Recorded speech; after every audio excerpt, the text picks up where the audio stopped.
Assalamualaikum warahmatullahi wabarakatuh.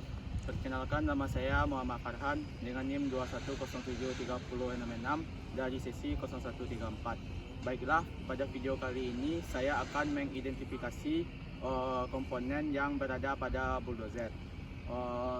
Untuk komponen pertama yang dapat kita lihat yaitu blade. Blade sendiri berfungsi sebagai mendorong material. Selanjutnya di samping kiri kanan blade ada yaitu end blade.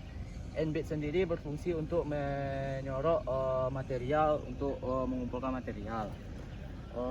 Selanjutnya yaitu ada cutting. Cutting tersebut berfungsi sebagai untuk meratakan material. Setelah dari blade kita langsung ke lift cylinder. Lift cylinder sendiri berfungsi untuk menjalankan blade. Sebelum kita melakukan pengoperasian bulldozer ini, ada beberapa hal yang penting yang harus kita lakukan atau kita cek sebelum menggunakannya. Untuk yang pertama, kita perlu mengecek oli transmisi ataupun oli engine, yang mana biasanya dilakukan oleh operator minimal 1 kali dalam sebulan. Setelah kita melakukan pengecekan oli mesin, oli transmisi dan beberapa komponen lainnya, yaitu kita perlu juga untuk mengecek bagian undercarriage dari bulldozer tersebut. Jika terdapat beberapa kerusakan atau perlu penggantian komponen, maka kita harus melakukan penggantian komponen. Serta kita harus juga melihat bagian track yang fungsinya untuk menjalankan bulldozer tersebut. Apabila track tidak bekerja dengan baik, maka kita perlu untuk melakukan pengecekannya. Setelah itu kita perlu juga untuk mengecek bagian depan, yaitu bagian blade, yang dimana kita perlu melihat blade tersebut apakah bisa mendorong atau meratakan material. Baiklah, selanjutnya kita masuk ke komponen strike frame. Strike frame sendiri berfungsi sebagai untuk penyangga blade. Setelah itu di sini terdapat yaitu sprocket. Sprocket ini yaitu untuk menopang berjalannya track. Sedangkan track sendiri berfungsi untuk sebagai roda pada bulldozer tersebut untuk menjalankan bulldozer. Selanjutnya kita masuk ke kabin. Kabin sendiri berfungsi sebagai tempat duduknya operator untuk menjalankan bulldozer. Setelah itu bagian depan dari kabin terdapat engine. Engine sendiri berfungsi untuk menjalankan bulldozer. Baiklah, setelah menjelaskan komponen dari bulldozer ini, saya akan menjelaskan mengenai perawatan dan apa saja yang perlu diperhatikan dalam bulldozer ini. Untuk perawatan sebelum kita melakukan bulldozer ini, yaitu kita perlu pengecekan dari oli. Yang pertama yaitu oli transmisi, yang kedua itu oli mesin, dan yang ketiga yaitu air radiatornya. Untuk penggantian dari oli mesin, oli transmisi ataupun komponen yang lainnya bisa dilakukan sekali sebulan atau telah menempuh 1000 jam kerja. Untuk bagian yang rentan dari bulldozer ini yaitu bagian pada undercarriage atau kaki-kaki yang berada pada bagian bawah bulldozer ini. Mungkin sekian dari saya mengenai perawatan dan apa saja yang perlu diperhatikan dalam menjalankan atau mengoperasikan bulldozer kali ini. Terima kasih.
Assalamualaikum warahmatullahi wabarakatuh.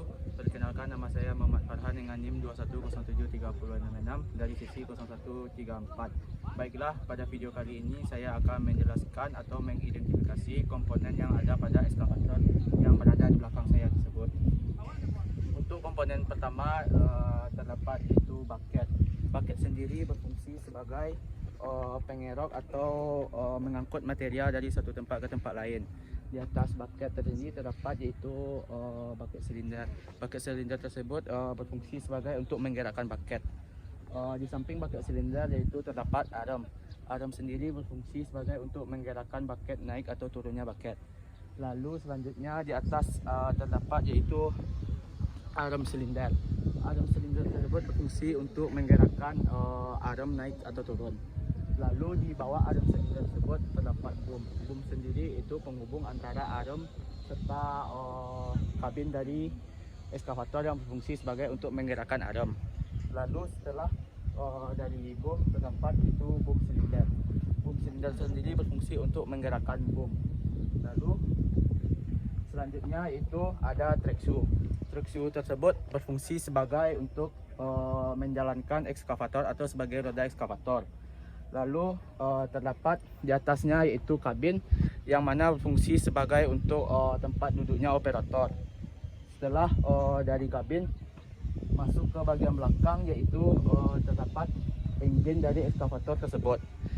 Lalu setelah itu di bagian bawah terdapat yaitu undercarriage yang mana menghubungkan bagian bawah dan bagian atas yang menghubungkan track shoe serta kabin.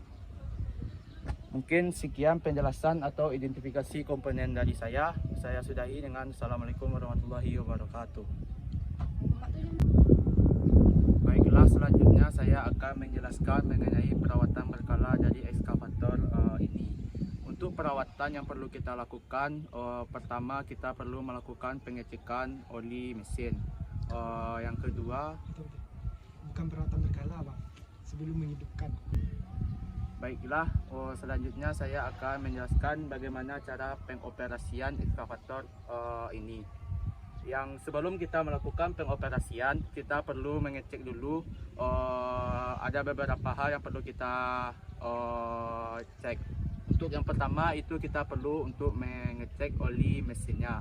Lalu untuk pengecekan oli transmisi, serta kita perlu melihat juga apa saja yang perlu kita perhatikan seperti kuku-kuku dari bucket, lalu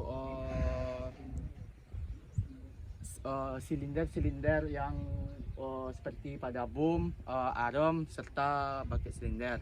Untuk perawatan tersebut, untuk kita melakukan pengecekan tersebut, kita bisa melakukannya 1000 jam kerja ataupun kita bisa melakukan sekali dalam sebulan. Lalu untuk cara pengoperasian atau menghidupkan dari ekskavator ini, yang pertama kita perlu untuk menghidupkan engine-nya terlebih dahulu dengan memutar stop kontak ke start. Untuk menggerakkan ekskavator, kita bisa melakukan atau menekan kedua tombol yang berada di depan ini secara bersamaan.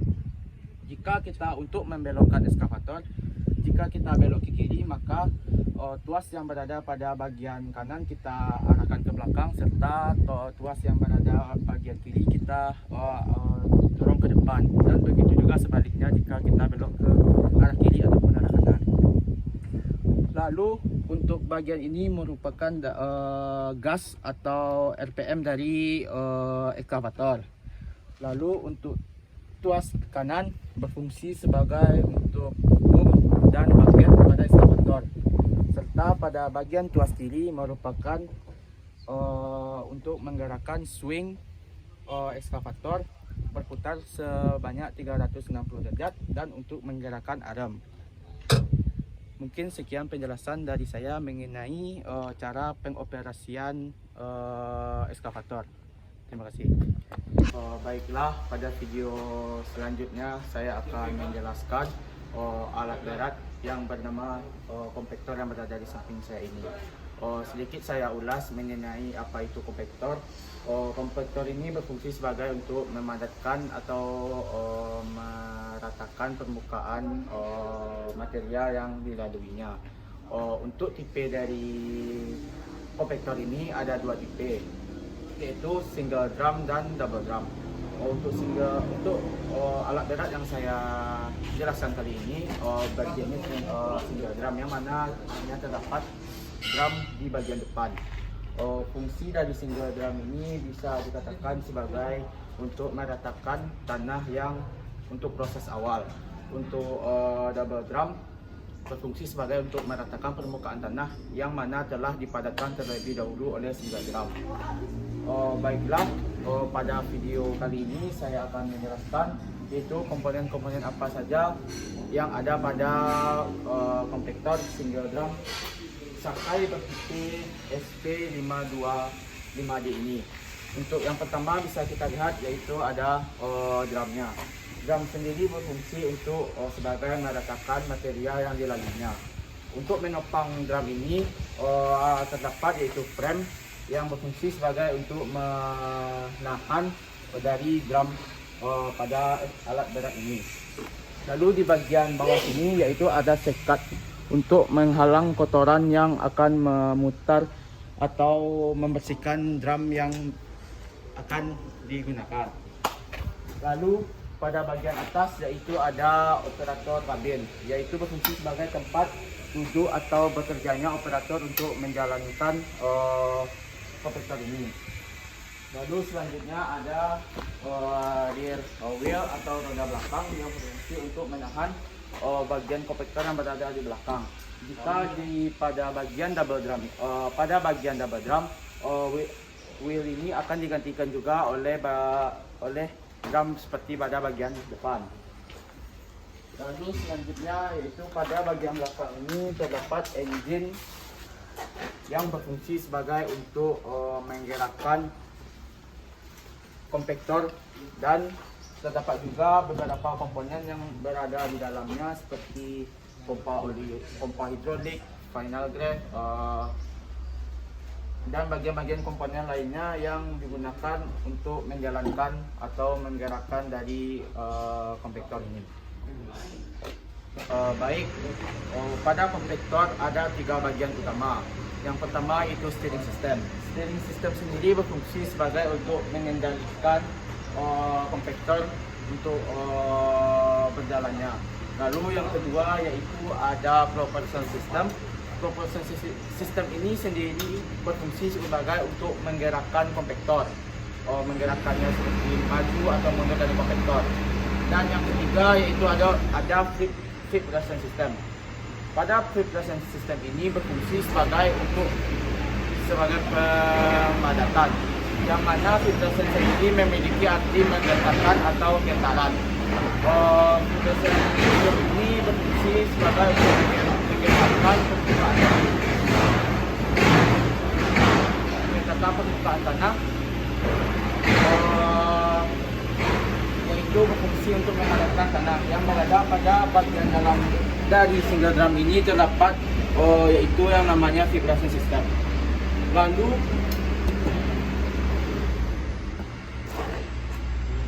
yaitu langsung masuk kepada bagian perawatan. Untuk perawatan sendiri yang utama yaitu kita bisa menilai dari yang pertama itu penggantian oli hidrolik, misalnya dari 1000 jam kerja. Untuk 1000 jam kerja pada kompaktor ini, penggantian oli hidrolik yang paling penting yaitu penggantian oli gearbox hidroliknya, lalu dari auxiliary dari gearboxnya juga. Di sini bisa kita lihat yaitu untuk melihat ketinggian dari oli hidrolik, yang mana H ini merupakan height yang mana paling tinggi, dan yang L ini merupakan low yaitu titik paling rendah pada oli hidrolik.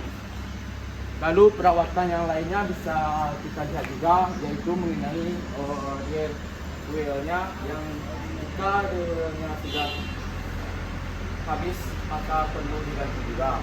Lalu pengecekan single drum pada bagian depan, jika terdapat ketidakrataan atau bermasalah maka perlu dilakukan perbaikan.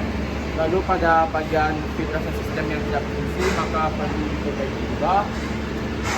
Lalu pada bagian engine bisa juga kita perhatikan yaitu bagaimana penggantian oli engine, ya oli engine, lalu pompa